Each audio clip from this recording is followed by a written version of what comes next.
Perfect reality के दोस्तों, अस्सलाम वालेकुम। बंदर लड़की से 2 लाख रुपए छीन कर फरार हो गया। लखनऊ 30 मई 2018। भारतीय रियासत उत्तर प्रदेश में बंदर लड़की से 2 लाख रुपए छीनकर फरार हो गया।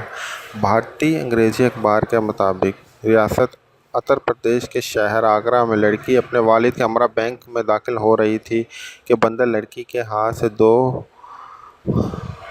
बैग के थैले लेकर भाग गया। लड़की के वालिद ने बताया कि सुबह वो बेटी के हमरा बैंक की इमारत में दाखिल होने वाली थी कि कई बंदरों आए और उनमें से एक बंदर ने मेरी बेटी के हाथ से बैग छीन कर बिल्डिंग के आखिरी मंजिल पर चला गया और इस थैले में 2 लाख रुपए की रकम थी जो कि हम बैंक में अपने अकाउंट में जमा करवाने आए थे।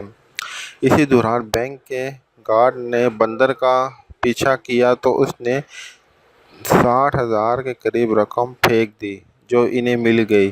पुलिस का कहना है कि हमने मुतअस्सिर शख्स से तफसीलात ले ली है, लेकिन हमें ऐसी कोई कानूनी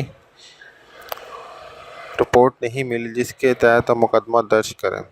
तो दोस्तों बताइएगा आज की हमारी वीडियो आपको कैसी लगी। लाइक कीजिए, शेयर कीजिए, कमेंट्स कीजिए।